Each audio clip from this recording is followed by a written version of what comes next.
What's your story?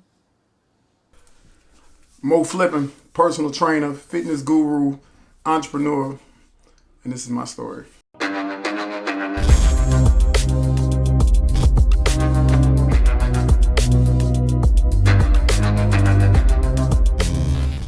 Okay, so tell the world actually, I'm like, where you from? I'm originally from Illinois, Centralia, Chicago, Midwest boy.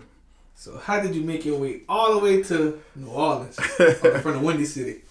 Man, that's traumatizing to think about that. I was born in Illinois. My mom, she somehow found her way to New Orleans when I was young. And guess when I was about 6, 7, she fell on hard times, and she had to make a decision to give up all her kids. So me not knowing, she like, we going to see your grandmother and your dad in Illinois, Chicago, whatever. Pack your stuff. So I remember this like yesterday. So I got trash bags and stuff, and she got a little sack. So we get on the Amtrak, head back to Illinois, get by grandma, do all the hugs and kisses, and something just felt off. And she tucked me in bed like about 7:30. My grandma had a red digital clock, so I remember this. So I look over at the clock, it's like 7:40ish at night, whatever, and I'm crying myself, crying, cutting up.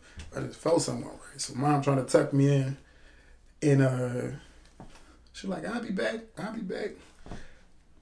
didn't know what was going on, but I fell asleep, cried myself to sleep. Next day, went out in the yard, played basketball with my grannies.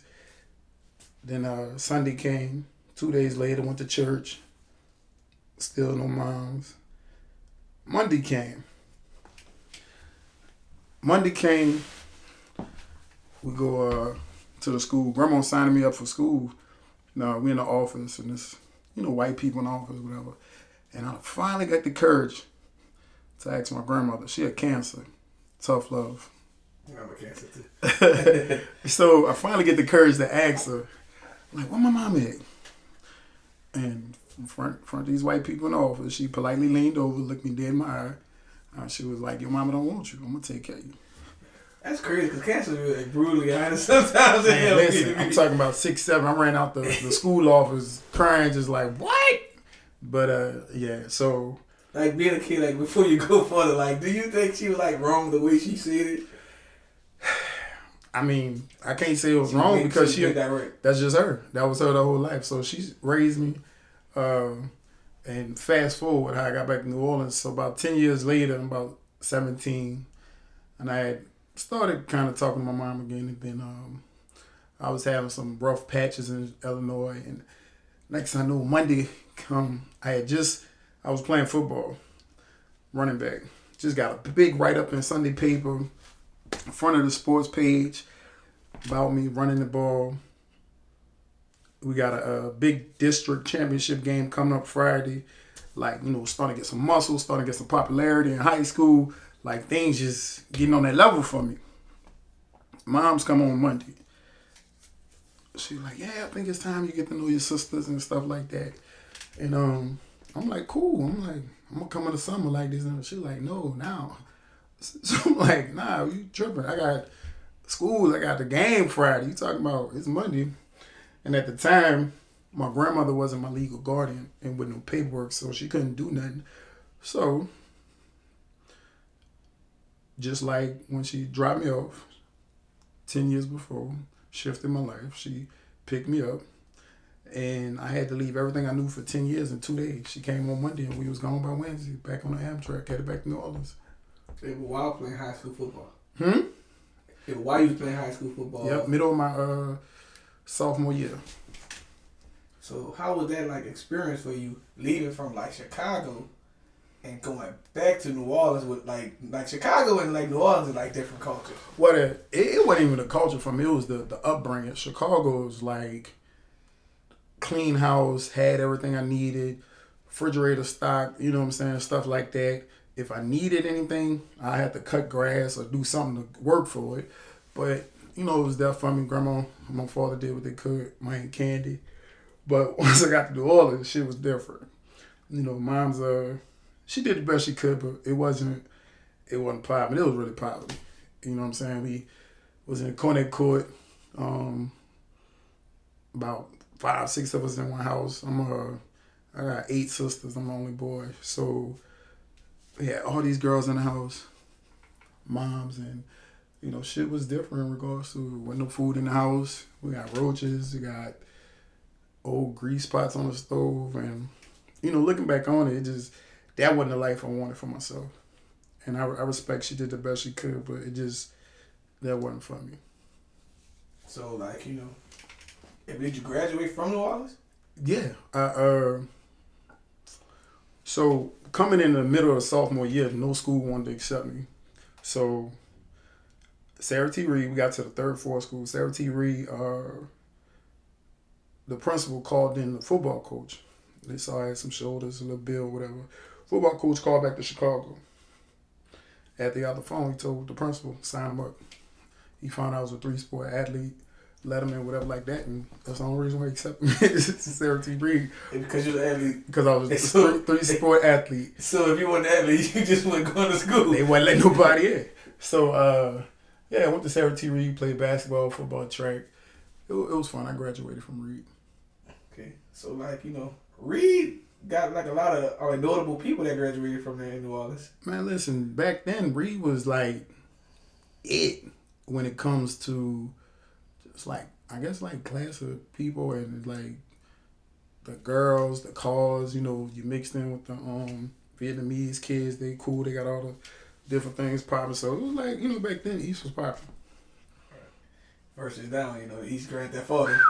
Man, what that sign said, how fast you going in the East? Fast as possible. So fast forward from that, getting out of high school, did you end up going to college?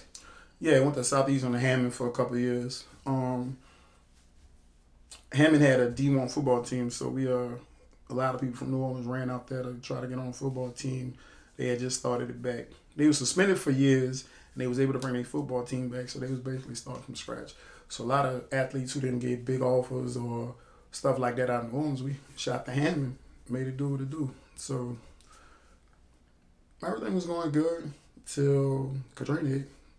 And then I had to make a decision, either go back to school or make a way for myself and help out the family as much as I could financially.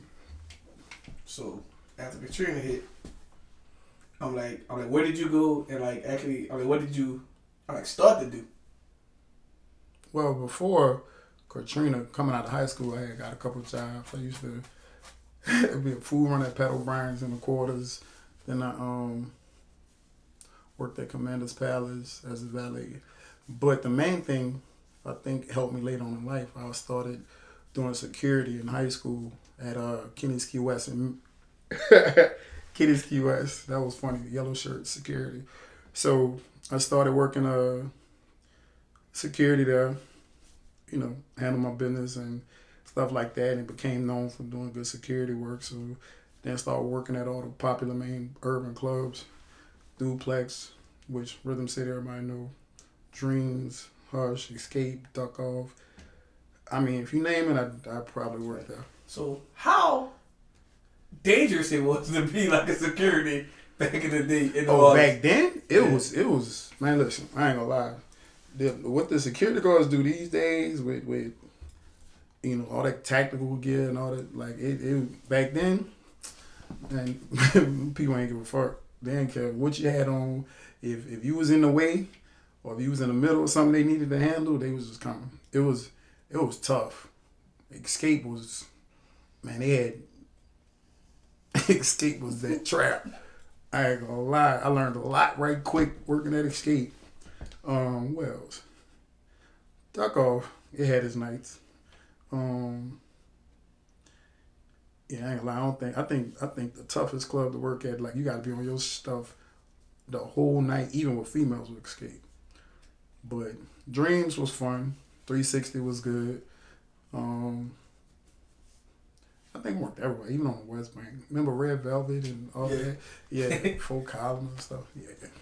Well, actually, before we go anywhere for us. I'm gonna give you flowers right now while you can smell it, because you probably one of the first people to go from being one security guard to a promoter to one, business like a barroom owner, lounge owner, in New Orleans, and blessed to have a real booming fitness business. Fitness business. You know what I'm saying? So it's a blessing. I just was blessed to have a lot of good people that looked out for me throughout the years and either gave me some great advice or just put me in position to win. It was just on me to execute, I'm gonna say. So when did your journey begin actually becoming one personal trainer? So during security I met a lot of cool people. We had different things going on, and as I transitioned from security to bar manager to club manager, then God gave me the vision to become a promoter, start throwing parties and concerts. It took off quick. So promoter, I'll never forget. I think my very first event was the precinct on Nolazine. Remember that? Mm-hmm. And I didn't even have all the money to do the event. I had to borrow some money from somebody I didn't even know, but they said yeah. So first event, first night, and this time I felt like it was really God in heaven sent. The budget was like $3,000. That first night brought in like 26,865. First event. They had a line like down the block down the street. So all that stuff grew, promoters grew. Then we was putting together a big concert. Jeezy at Mardi Gras World. I definitely was gonna ask you about that. Yeah. about that story. So had two partners, man, and we pulled off the biggest independent concert at the time, Young Jeezy at Mardi Gras World. But in the process, to get to your question, we were selling tickets out of a clothing store. And it was right next to Mr. Everything Cafe. And he was like, hey, I want to talk to you. He was like, you're a little different from your partners. So I was like, what you mean? He like, you're just different. He like, man, this party stuff cool and everything, but you got to get you a day hustle. You got to get you something to make your money during the day, He like, that party hitting miss. I'm like, shit, we hitting. He like, yeah, but it ain't gonna always last. So he like, gotta get you a day hustle, do something, slow bucks better than no bucks. So like, all right. And he like, get the studio next to me, it's open. I'm like, what am I put up? He was like, I don't know, put a gym there. You work out. So I was like, I went and looked at it, man, it's too small. He was like, well, look, figure it out, do something. He was like, I'm just advising you. So I listened to him. I went home, prayed over it. About 2 days later, God gave me the vision about 6 o'clock in the morning.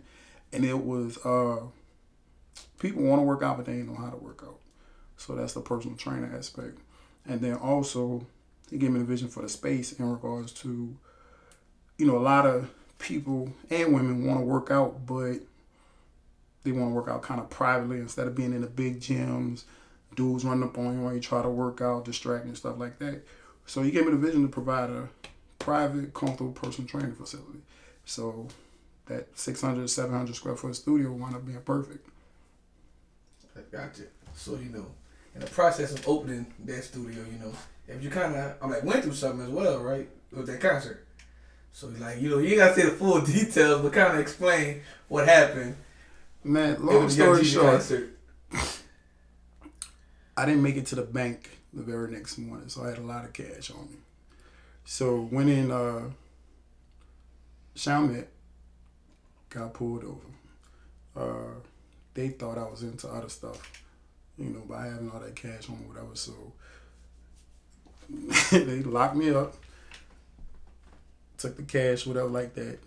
So I had to scrape and claw to bond out because I had took everything I had on my end and plus with my partners to invest in the event. So I had a lot of money tied up that they was just holding. So when I got out, I still had the studio. That had to get paid. And I didn't have it. And at the time, anybody I asked, they was like, they ain't have whatever. So I just had a scrape and claw for like 30 days, and then went to court in Chalmette, and they released the money, and it was on from there. That's, do you feel like, if you went through like a lot of like testimonies before that, cause like you was hustling, doing multiple different things, but the legal way you still was going through things that people who be illegal go through, and then like some people like usually question God, but how did you feel at that moment? I was raised up in the church, so I always had good faith, so I always looked at it like, what is he trying to tell me? Like, what lesson is in this? Whatever. And I just always would find the lesson in it instead of looking at it as a negative. Either I was on the wrong path that would go ahead for me, or I was having the wrong people around me, or I was just making the wrong decisions, or I just had to trim the fat with certain things and certain people around me. So fast forward that, you start doing like weekly promoting nights and different things like that. Then you end up meeting, but your girlfriend now, it's your wife.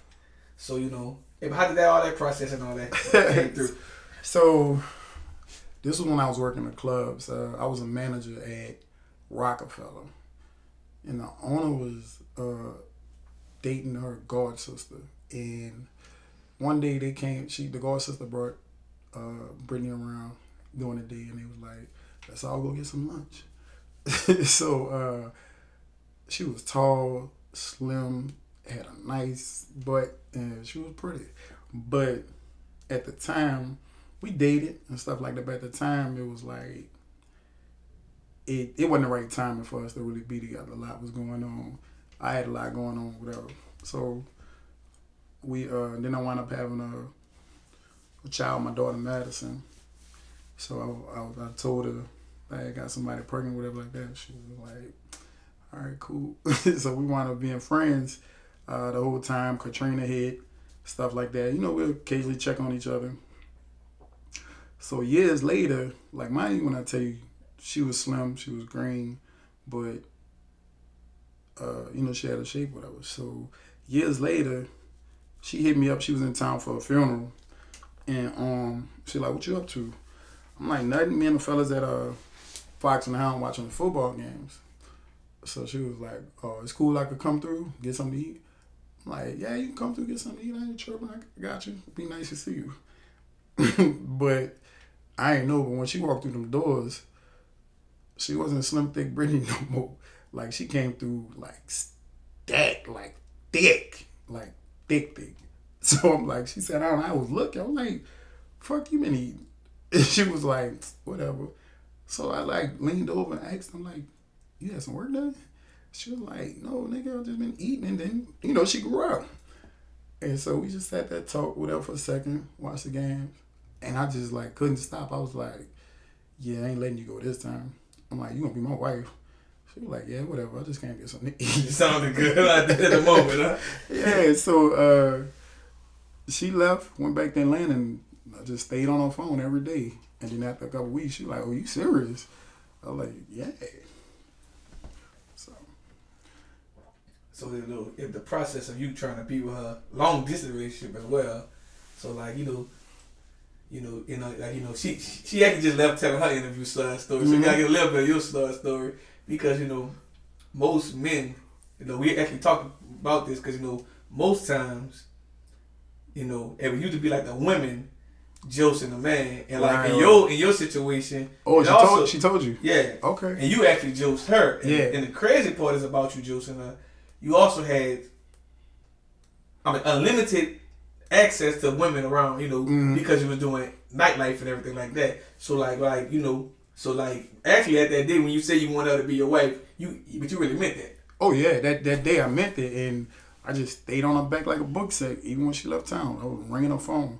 But like I said, she was like, "Oh, you serious?" And as we got like consistent, just keeping in contact long distance, she tried to push away or whatever like that, and I wasn't having that shit. I was like, you could tell me whatever you got going on. Like, I ain't about to let you get away this time. And she just came out And she told me she was fighting some cases at the time, and she was looking at some time. And I was like, all right, cool. And she was like, so I was like, well, what you did? What you was doing? And she told me, I'm like, oh, I was doing that too after the storm. I'm like, and that kind of just lightened it up or whatever like that. I'm like, yeah, I ain't get cut up, dude. She was like, whatever. So after that, I think it was a burden lifting off of her because she was really didn't want to tell me or whatever. But she made it more comfortable. Yeah. So she still was going to court, so I started to go to court with her. And it was federal, so went to, I think it was Alabama, yeah, drove to Alabama, went to the case, and she got sentenced and stuff. And I told her, like, I got you. Like, we're gonna hold it down, rock out. Things in my life started to move, progress in the right way. So, you know, while she was gone, just kept in contact. She'd get her phone calls and stuff like that, and I do my best to answer. But I think the funny one, I know what you want me to tell you about. The funny one was when Sunday started popping in Biloxi. Everybody used to shoot out there for the pool parties. So I shoot out there, and she wound up in the party just starting to get turned up. The pool party get turned up, and I'm like, I look at my phone. I see a Fed call coming through. So I break away from everybody, go duck off, take the call. And we talking, and she like, that's music? She like, yeah. She like, you at a party? I said, yeah, I'm at a pool party in Biloxi. She like, when you gonna tell me that? And I'm like, what? I'm like, what you want me to pick up the phone and just call and tell you? You want me to text you?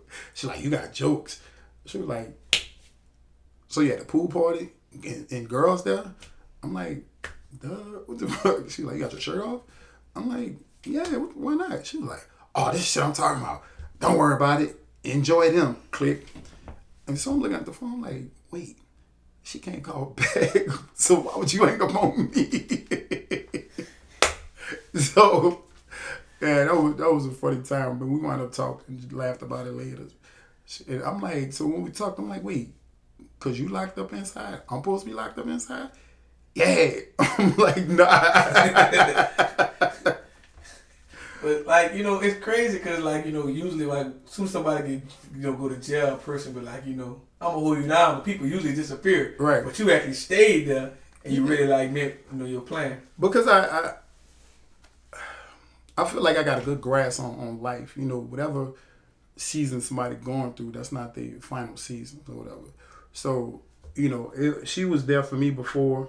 You know, other people was there for me when I had shortcomings and stuff. So, it wouldn't have been right for me to walk away, turn my back on her just because she was dealing with something. You know, and I loved her. I always did. It just, the timing wasn't right. And so when it did start to line up, it was just one more obstacle to get through. And we rocked out. And then it was time to, she was about to get released. And she was like, what's up? You gonna come get me? And I was like, at the time I ain't had no car. And she was in the feds in Florida. So I was like, yeah, I'm gonna come get you. I'll figure it out tomorrow. She like, look, you sure? Cause these people don't play. If you don't be here, you know. I'm like, nah, I'm gonna. So I got off the phone with the calling people. And I'm like trying to borrow cars and all this other stuff. And that wasn't working. I ain't had no driver's license at the time, so all that was, people didn't want to run a car. People didn't want to hit that. So I ain't gonna lie. At the time, I had started training this couple, and I just want to pay homage to them because they helped me. Greedy, Sean, and his wife Amber, and all. So I'm just saying, call them. I'm like, hey, don't y'all got a spec car? They're like, yeah. I'm like, can I borrow it for like 2 days? I need to. I'm like, I ain't gonna lie, I need to go pick up my old lady from the feds or whatever. They was like, wait, what? Then she was like, let me finish talking to my husband. I'll call you back. So they called back, like, and I'm like, I ain't gonna call back. So they called back in like 10 minutes. They like, look, the other car, you got some bad tires or whatever. So look, we just gonna get you a rental. So I'm like, and I just started training people. I'm like, wait, what? I'm like, but look, I ain't got no license. They're like, well, guess you need to drive Cal for that. So I was like, I got off the phone. I just dropped on my knees. I was like, thank you, God. God. Yeah. So I called my partner, Eric. Yeah, I called my partner, Eric. Big Eric. And I'm like, don't you got a license? He's like, yeah. I'm like, look, take this ride with me. I gotta go get bread. I like just want to have somebody to call with a license. So people went got the rental car for me, gave it to me. We packed up. Shout out to Florida. Went to pick up, but it was like way ducked off. Like, so it was so ducked off. Like I'm about to be running late, like about 5-10 minutes late. She like, look, where you at? Cause if you don't be here, I gotta go back in there. That's what I was about to ask. She was like, if you don't be on time, that means I gotta go back in there another day.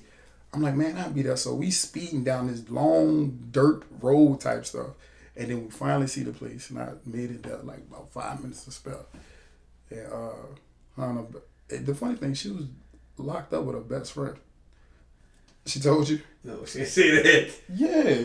The whole time she was with her best friend. I was like, man, you good. So anyway, they was there. So me and Eric picked them up. And she gained weight, fed seizure. So she came out even thicker. So I was like, cool. And first meal, I'm like, what y'all want to eat? Chick-fil-A. So we poured into the first Chick-fil-A. We just ate, chilled, let them chop it up and stuff. Drove to Atlanta, got our car, got our stuff, whatever, and she wanted to just come straight back to New Orleans, and we wasn't long distance no more. Right.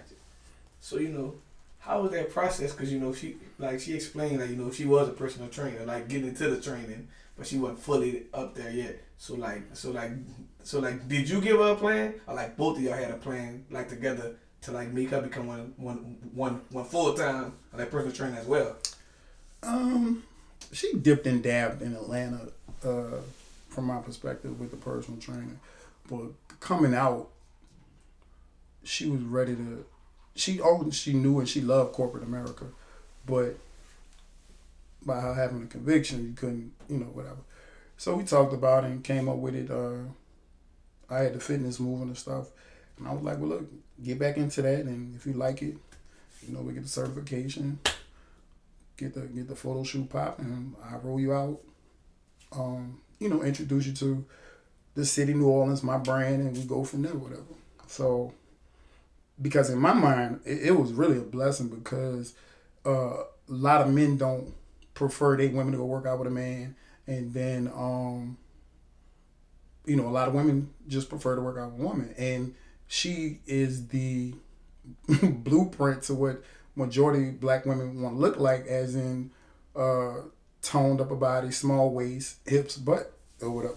So she had to look, whatever. So it worked out. She got started and she loved it, helping people, stuff like that. So got certified, rolled it out with the popping together. It was a fitness club. Gotcha. So second and none fitness. So second and none fitness. So did y'all get married first, actually, before you open your second location down the street, or y'all just opened that first and then got married after? That's a good question. I don't remember. I'm gonna be honest with you. Truth be told, we went to bumping heads. It was a challenge to work together, go home together. At the time, we were sharing one car, so it was a lot, and so we kept bumping heads over stuff. And we actually kind of like, we split up. Junior, she was pregnant. Junior came, so then we kind of split up for like a while, 3 months or whatever. And during that process of us splitting up, she went to open her own facility. So she went to open on the West Bank, Fit Chicks. She went to open Fit Chicks on the West Bank. So I still had mine. She had her own spot, and then I was blessed to get put in position to add another location. One was the studio, so the second location was going to be the full-size gym. So, after a few months being single, especially with a new kid, it's like we had that talk, like, what we going to do? We going to make this work or not? And, both of us pulled all our cards on the table, and we just got back together and ironed out the issue and went to pumping together. Gotcha. So boom, if you get to get celebrity clients coming in, working out at you, it was your second location. Then if you started like challenging everyone in the city to work out and different things like that. Mm-hmm. Then I don't know if you opened up actually before the pandemic or after the pandemic. If it's your third location, that was before the pandemic. Okay. Yeah. So I was blessed to have some phenomenal people around me, mentors and stuff like that. And they let me know where I was missing out on a lot of money and stuff like that. So at the time, I was just a trainer when I met my mentor at the time, and they insulted me multiple times about different things. And then, but really, they were just opening my mind up to become a business and an entrepreneur and not just trainer somebody in person. So once that became a blessing, my mind got opened up. Open up the locations, start getting products, things like that. And then working with, at the time, working with Super, working with Jessica, Big Booty Judy, working with Tokyo, they brought a lot of awareness to a great product they already had, and they gave me a lot of great ideas. And by doing that, that's when other doors start opening up, celebrities, products going out the country. I really became a brand at that time. So 2 locations, back to the question, 2 locations, brick locations. So basically we paying 3 different rents, 3 different light bills. And, we had to talk of, what about coming together? Coming back together and own business. We came to agreement, and she went to hunting for a place. And my space, my studio was 600, 700 square foot. The second location was about 2,500, maybe 3,000 square foot. And I believe her space on the West Bank was 1,800 square foot, I believe. So she went on a hunt, and she found something, and it was just a shell. And it was 8,800 square foot. So like, okay, cool. All right, God, here you talking. So we talked, hashed everything out. We was like, let's go with our move. So, we came up with the Earn That Body Fit Campus. We combined everything in one. And it was a property that that we would be able to supply everything anyone on a fitness journey may need it. Juice bar, child care, massage therapist, nail tech. We had 2 food trucks. The vegan food truck came out the gate with Millie Moolah food truck also, rest in peace. Then we had just everything you need. At the camp, that's what we call the campus. If you was on a fitness journey, whatever you needed was already there. It was a one-stop shop. Still is. So, and then from there, we just kept expanding. And then, like I said, always blessed to have a good mentor and tell you, don't just think local, keep thinking global. So we went from stop thinking about being number 1 in the city to being number 1, period. And that's what we've been working towards. And we getting there. We very, very close. We got to touch some things, but we done. Gotcha. So being, one, entrepreneur, personal trainer, promoter, security for over 15 plus years, maybe 20 or better. Like, what do you enjoy about it, and what do you dislike about the whole process and just everything that you had to go through? Full transparency, not having a 2-parent home, on the negative side, it slowed me up, and I didn't know a lot of core things. But on the positive side, going through everything I went through, I learned firsthand, and it developed mental strength and a different physical strength and spiritual strength. Because when you got to go through things and deal with things that you really just rolling the dice and you're trying to figure it out on your own, it's a lot of times you're hitting your head against the bricks. So you got to learn by going through the fire. So, what's your advice to someone younger that's watching this interview and thinking about following in your footsteps? Advice for some.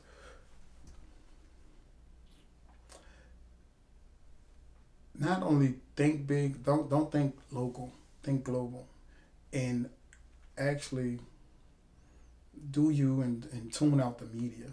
Because a lot of times when you grinding, when you working, when you progressing, it's a lot of cackle, it's a lot of distractions and stuff like that. I call it the media. So you just gotta tune out the media, stay thinking outside of where you are, and keep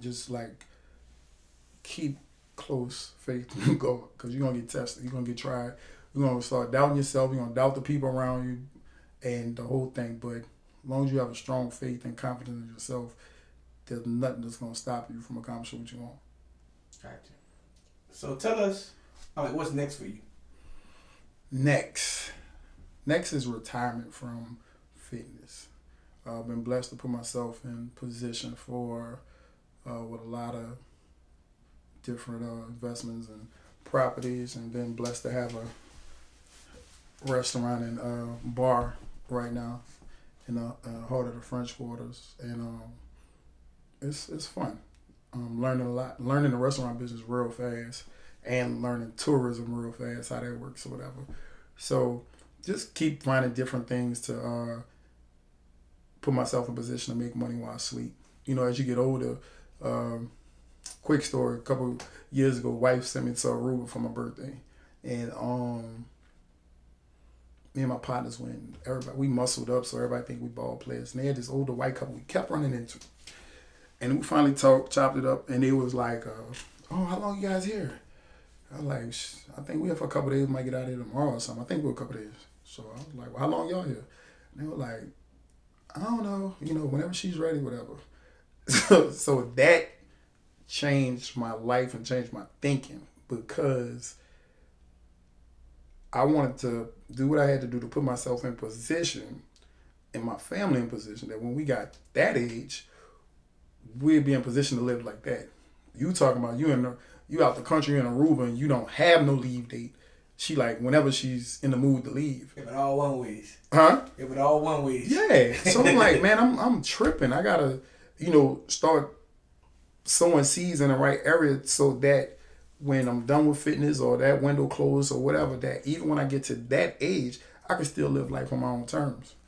And thinking like that, you cut out a lot of unnecessary stuff that we do in the moment. Go and get this label, go and pop these bottles, go throw this over here. Like, nah, that could be for years later. And then I got 3 kids, 2 phenomenal boys, and then my daughter. So, yeah, that really hit home with me. I thought about that the whole flight back. Gotcha. Now, so last but not least, tell the world actually, what can they find you at with your gym, your products, everything, in your bar. Your lounge. Earning Body Fit Campus, 1857 Agriculture Street. Blessed to have 10 phenomenal trainers that specialize in whatever you might want to do for your fitness journey. All the amenities you may need. The only thing we don't have is a pool. But you might well get it, man. Coming soon. Yeah, the insurance for a pool too high. But 1857, social media, Instagram, Moe Flippen, Facebook, same thing, Moe Flippen. Also, you could come check me out at 209 Decatur Street, restaurant and bar, right next to the House of Blues. All right.